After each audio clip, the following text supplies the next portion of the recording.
From the time of 2016 to 2022, sexual abuse has gone up by 96% because parents are embarrassed to talk about these things. You must teach them the actual names of their private parts. Anything that is under your swimsuit is a private part. They need to go and tell somebody, and it rightly has to be a safe adult for them. So they go and tell that person exactly what happened. There are so many instances where children are knowingly or unknowingly abusing other children. When we are trying to cross somebody's body boundaries and we are doing it without consent and we are forcing them to do something, that is problematic. I am not going to exploit my child's body boundaries just to make somebody feel respected. Hey parents, welcome to another episode of the Modern Indian Parent Podcast, a podcast that is redefining parenting in Indian families. I'm Sanchita Daswani, a pediatric nutritionist. And I'm Rinie Gupta, a pediatric sleep consultant. And we bring new episodes every Friday to YouTube, Spotify, and Apple Podcasts. So be sure to subscribe or follow on the platform of your choice.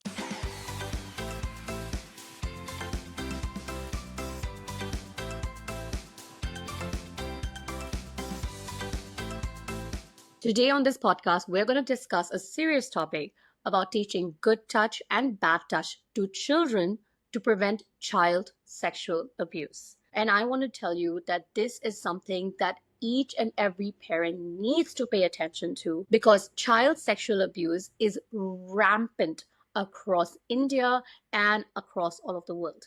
And I can just share a very scary statistic with you that from the time of 2016 to 2022, sexual abuse has gone up by 96%.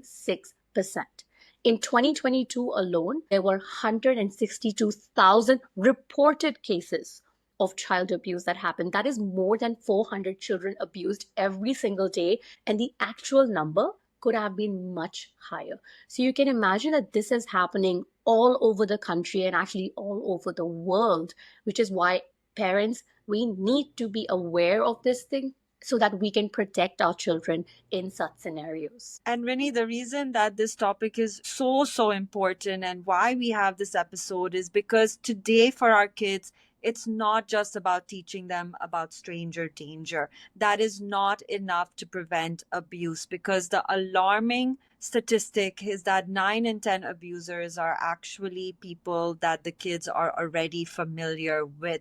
They are not strangers. They are acquaintances. They are family members, they are friends, and these are people who kids are exposed to every day. So it is of utmost importance that we start teaching our kids from an early age. And Rinie, I want to tell you that just recently also I had this experience when I was talking to my kids because my kids, I have these books for them which teach them about body safety, and I have had people coming up to me and telling me, why are you teaching your kids this at such an early age? And my kids are 6.5, and a lot of the visuals in the books or a lot of the terminology triggers a lot of us as parents. But what's important is that we focus on removing these triggers and focus on what's important about educating our kids. I think the thing with sex in the Indian diaspora is that there's a lot of shame attached to it. So anything that has to do with sexual education at any age, forget about young kids, even older kids are not being taught, given the right sexual education because parents are embarrassed to talk about these things. But you have to take a step back and understand that you are doing this to protect your child.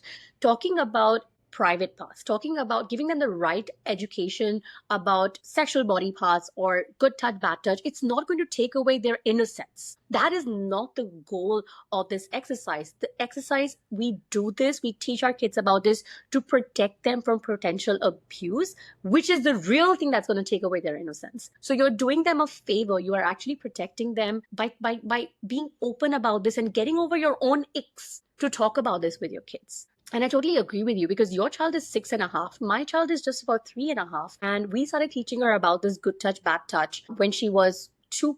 And reason that I started so early is because I realized that there were extended periods of time when my child was not really around me anymore. She was starting to go to daycare. She was going on play dates with my nanny to other people's houses. And I felt that if my child is out of my immediate line of sight for extended periods of time, I need to be able to give her the tools and the vocabulary that she needs to describe it to me or to understand if something wrong is happening. We can't just continue to live in our bubble and go like, oh, that can't happen to my child. Because if you live in that bubble, then if it does happen to your child will have no tools or means to cope with it. And Rinie, I want to tell parents first about how to start this process because it is overwhelming for parents. So the thing is, you can do it in stages. It's not that suddenly you have to show up and be like, okay, this is the situation. So if you have a child that is under 1 year of age, what you can actually start from the beginning. So what we recommend is when your child is 1, just start teaching them how to express themselves. So how we teach them about feelings, happy, sad, angry. So they first start learning these terms and they start learning to express themselves. Then at age 2, you start teaching them the anatomy of their body. And very important, you must teach them the actual names of their private parts. Cookie, kitty are not going to work. Why? Because there have been situations where kids have gone to adults and said, my uncle is touching my cookie, and people will not think too much about it. So it can be confusing. It's very important to actually use those terms. I know many of us as adults have not used these terms so much later on. So it is a bit of a weird scenario for us, but it is okay to say these words. When we use words like vulva, penis, testicles, when we say these words out, see, I am very comfortable saying them from the beginning because I used to teach biology. So when I was talking about the reproductive parts and everything, this was a very fact of the matter. This is what it's called. I am not going to go into a biology lesson and use words like PP or things like that. I'm going to use the actual correct words. So I think, and I can understand for people who have not taught biology, they will have a certain sense of shame attached to it, describing it, but it doesn't have to be that way.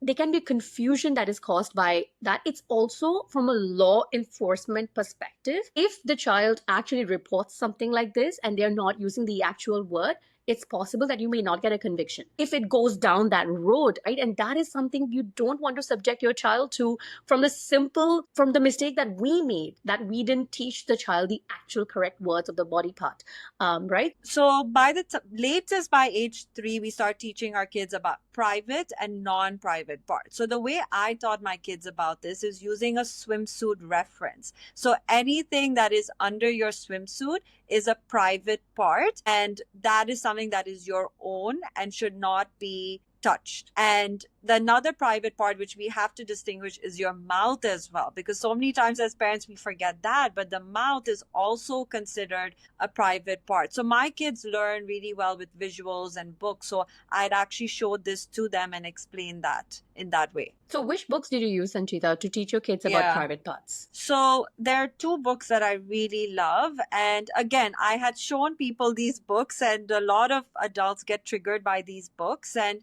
when I actually went back and looked at it, I said, why are we getting triggered? Because we feel it's too early for them to learn. But as we're talking about now, it's not. So this is a book by Menstrupedia. And the reason that Rinie and I love this book is because it's real life scenarios. Because end of the day, for our kids, it's important for prevention to show them real life scenarios so they know how to act. So my kids love reading. Like they'll go in the room and read for an hour. So for me also, I am a little bit uncomfortable to talk to them about this because that's the reality. So many of us are. And I found reading books is such a great way for me to express what I want them to learn. So this book has actual scenarios that a lot of us Indians and everyone is faced with. And another one I like, which is a little more technical, but it's important to get technical with kids, which is My Body, What I Say Goes. We'll link these 2 in the caption as well. And kids learn through visuals, and it also puts a bit of pressure off the parents, and it helps kids understand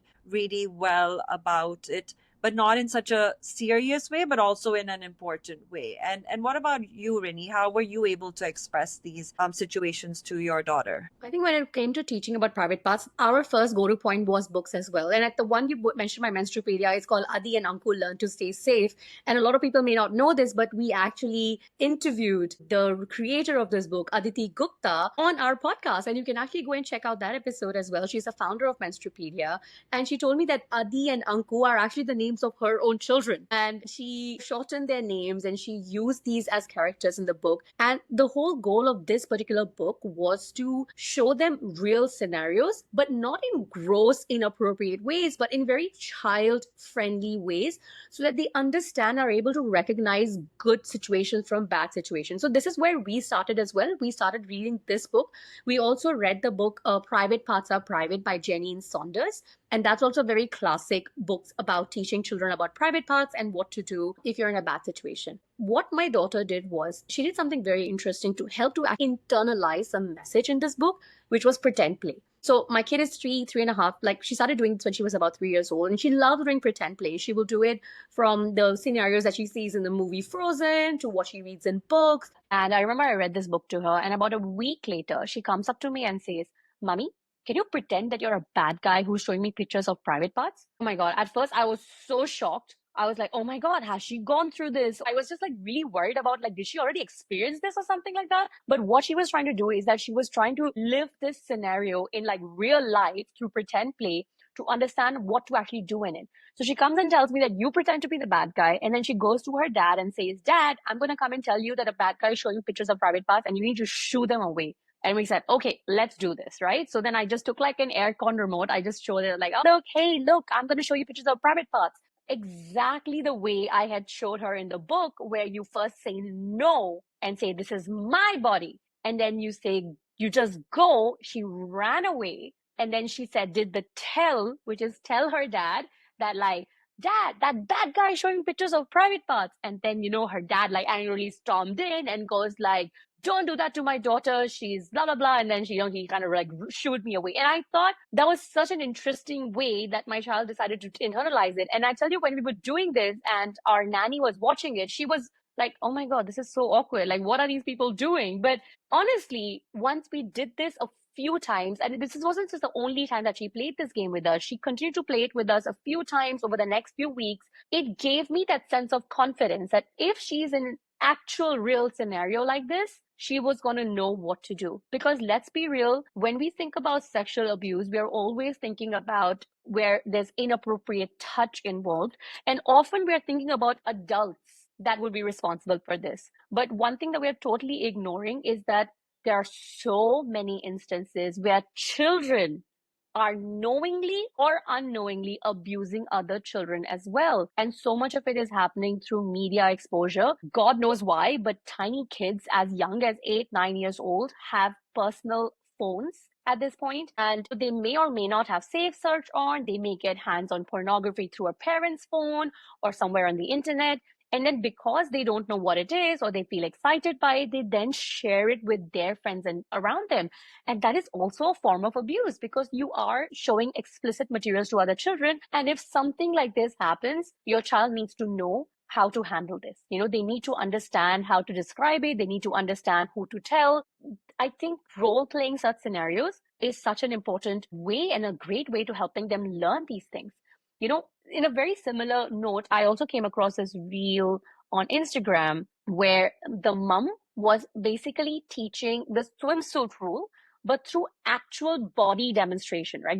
One way to do it is to use like the picture of a body or the book, but the other one, which is I think might stick very well, is also showing it on your own body. So, you know, she very correctly said, "I am so sad that I need to teach this to my child, but it is necessary." And what she did was she would touch the child's shoulder and ask, "Is this good touch or bad touch?" The child would say, "It's good touch."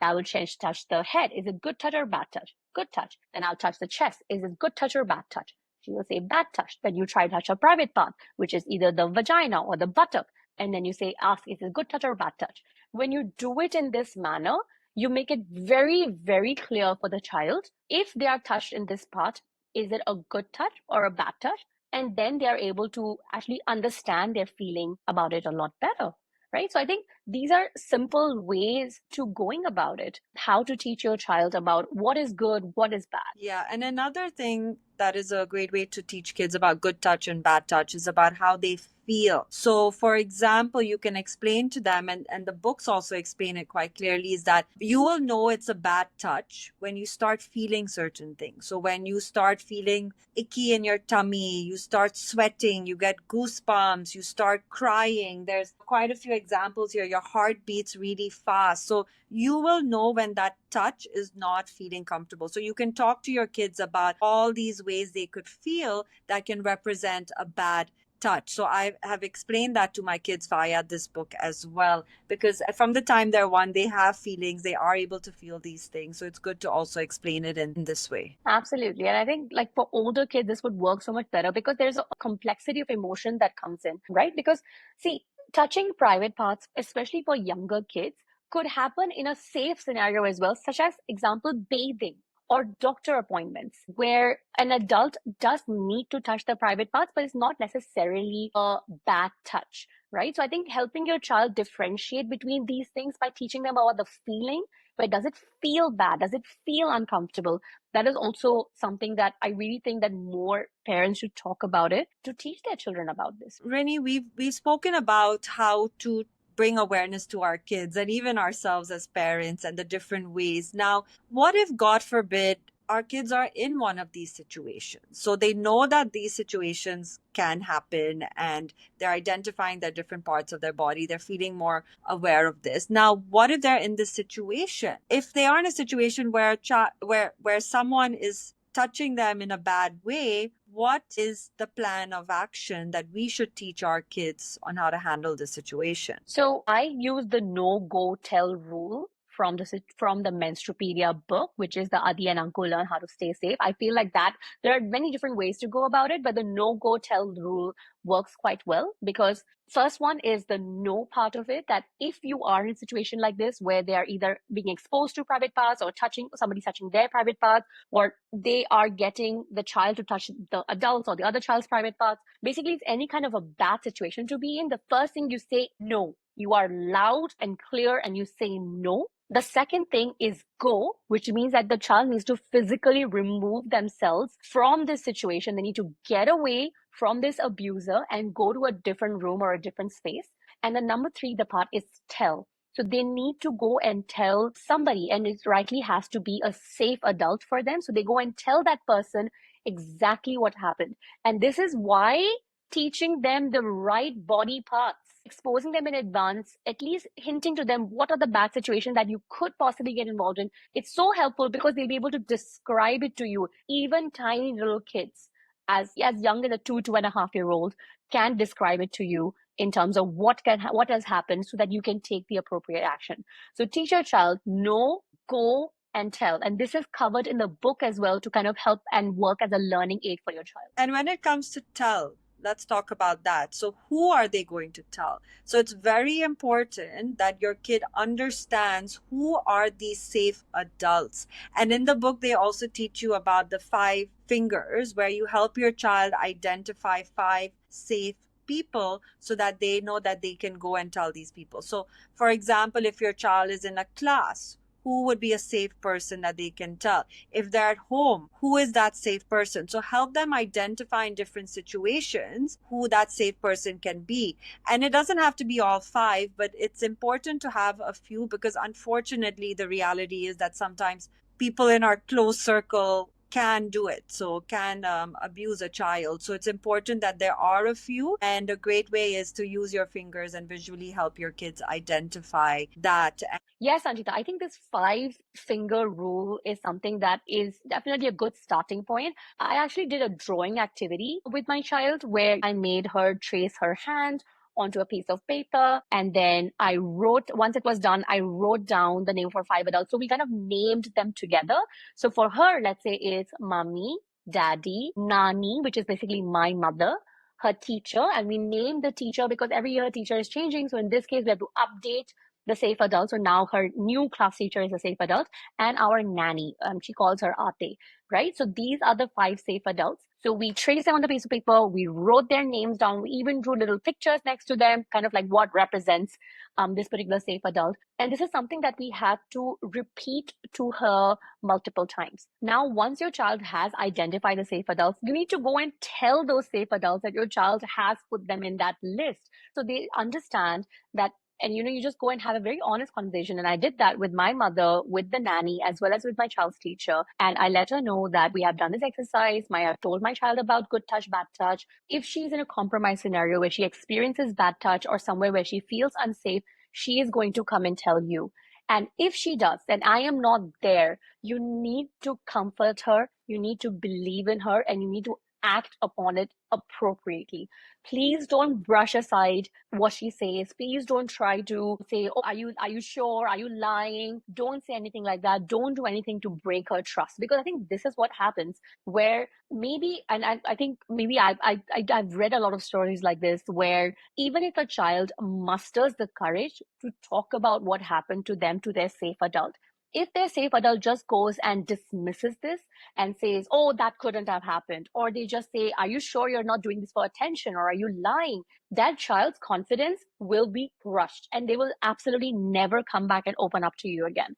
So these safe adults, they need to understand that, like, they need to bring their child into confidence and say, "I believe you. I understand what you've gone through. Tell me more about it." And when you open up the gates of communication, your child will be able to express in whatever vocabulary they have at that age in terms of what happens. The next thing is, you need to go and investigate further. You need to understand what really went down. Please believe your child. Try to find out more. And honestly, I would go as far as to say, if confrontation with the person that has been accused, if it brings you a lot of discomfort and makes you squirm, do it anyways. I don't think that us just fearing us getting uncomfortable, or you feeling like, "Oh, it's gonna spoil family dynamics because this is, let's say, a family member," something like this shouldn't hold you back from protecting your child, from confronting the person and taking the appropriate action. Because you see, even in the role play scenario, my child very specifically went up to her dad and said, "You need to shoo away this bad guy." And this was her 3-year-old brain thinking that if somebody does something bad to me, my parents will throw them out of my life. My parents will get rid of this person. And I think that's a very reasonable expectation to have, that if somebody does something bad to your child, you need to take action instead of just letting this slide or letting it under the rug. Who are we?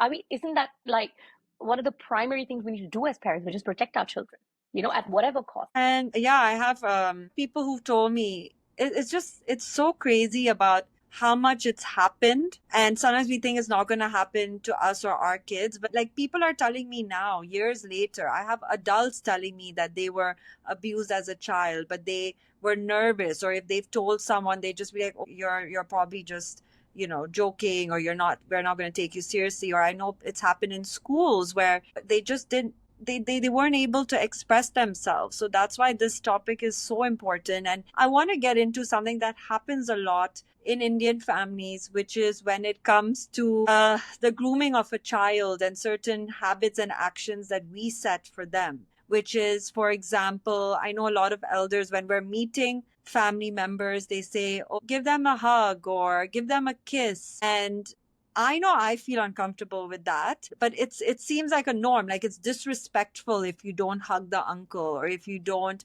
give the kiss to the aunt. And it's just been said very normal. But what happens with these situations is that even though now it's in a harmless environment, when your kid is put in a situation where it can be harmful, they will not be able to distinguish this. Of course, how do we handle it? Because when it comes to family and friends, it is a sensitive thing. We don't want people to be offended, but at the same time, we need to teach our kids proper practices. And one thing I have done with my kids is, for example, if someone says, "Oh yeah, give your uncle a give your uncle a hug, or give your aunt a kiss," I just look at them and I say, and I can see, because my kids are also generally not someone who go and hug everyone, right? So I just tell them, I see they're taking a second to look at that person. I say, "Why don't you give a high five?"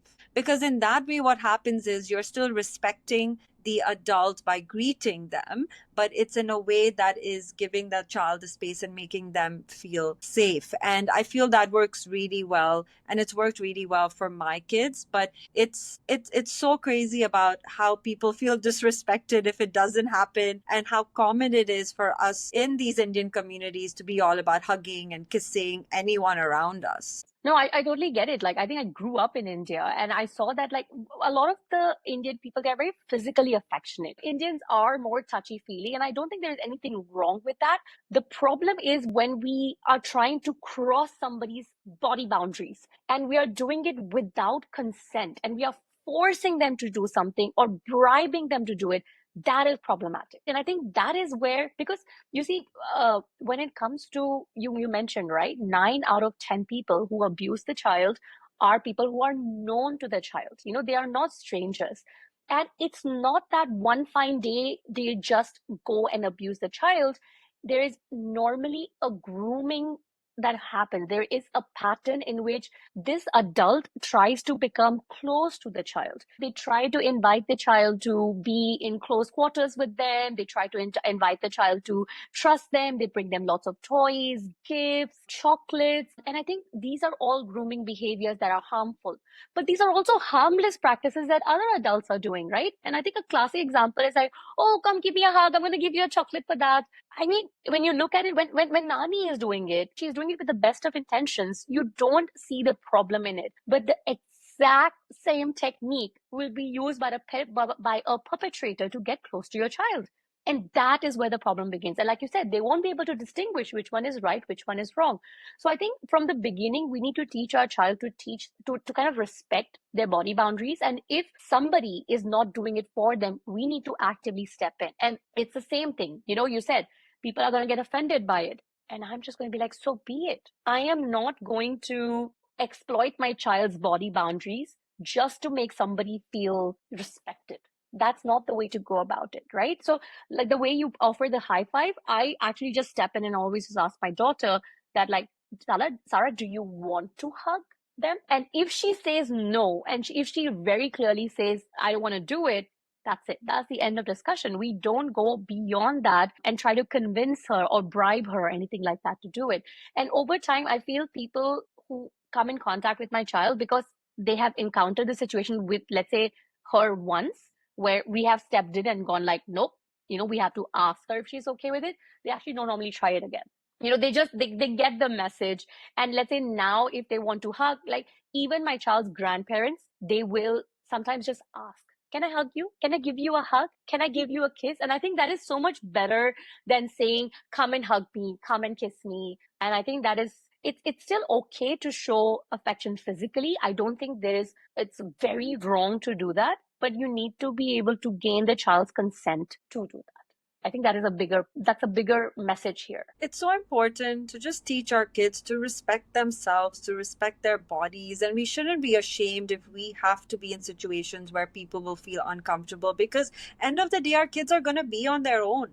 They're going to be in situations that they have to take what they have learned from earlier on. And even in this book, they talk about how the research that's coming out and the statistics are showing that kids who are actually aware, there are less chances of them getting abused, because that awareness is shown. People can see when kids are aware of their own body, and that is so important. And like just yesterday, my daughter, she was arguing with her brother about something, and then he was obviously getting a little pushy, like as kids, they're getting older, they're going to fight. And she said, Shivan, you're in my body bubble. And obviously this is a more intense term, but it's because I keep reading these books that she was actually able to express, and it's in a very harmless situation. But the fact is that she's already learning that I'm not feeling good, that you are coming in my way and trying to push me or so. So you don't realize how important it is to start bringing these terms in their mind. And as your daughter did as well, it's so amazing to see how they pick up on it. So when I have people tell me it's too early, it's never too early in that way. And another important term we want to distinguish, which happens a lot with kids, is secret versus surprise. So, of course, there are going to be situations where someone might come to your child and say, this is a secret, don't tell anyone. For kids, it can get confusing because we have a lot of situations where we have surprises like birthdays, families visiting, and we're like, surprise. And it is kind of like a secret in a way, but we have to explain to kids the difference between the two.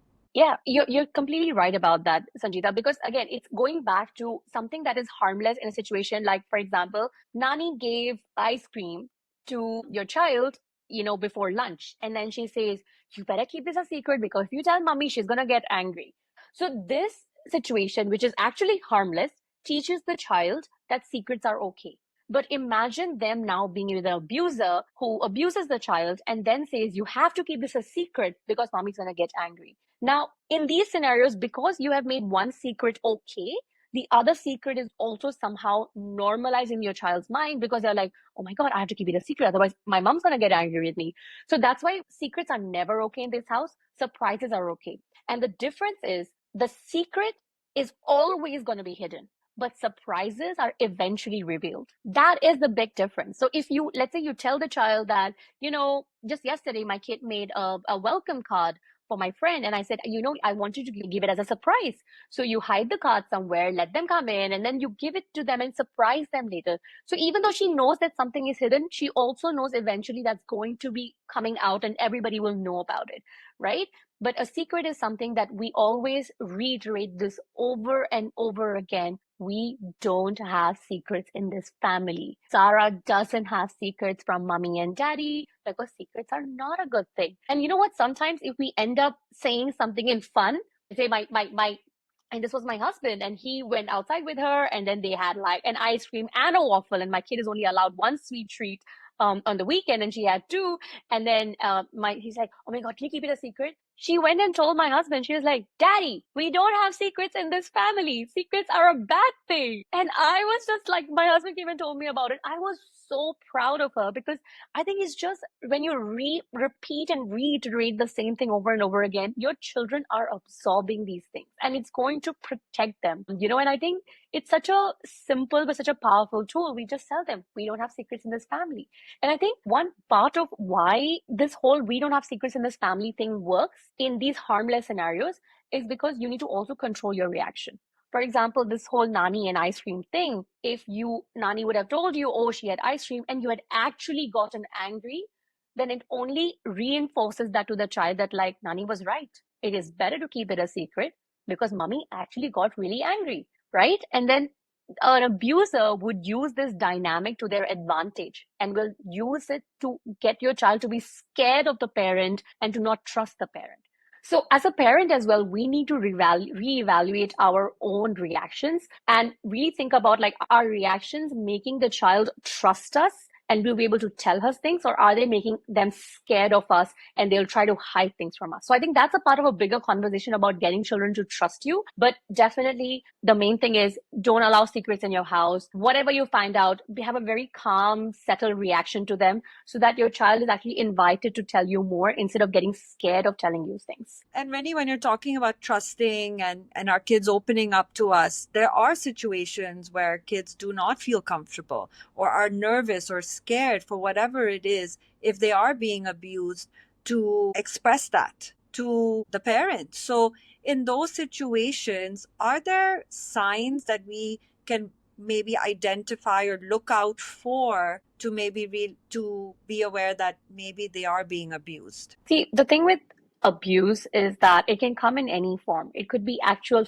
physical sexual abuse, right? And for that, signs are there, especially with younger children. If you're still showering them or changing their diapers, because it can happen in really young children as well, you want to surely look out for physical signs. Is any redness, abrasion, swelling, things like that that shouldn't be there. So that's a very clear-cut physical sign that I feel like we just need to be alert for. But let's say if you are not really at an age where your child is much older, you're not bathing them anymore, you're not really checking or seeing their private parts, after a certain age, then I think it's really to look at the emotional signs. When it comes to kids, and this is something because I was teaching in schools earlier, and even as teachers, we were trained to look out for signs of any form of abuse.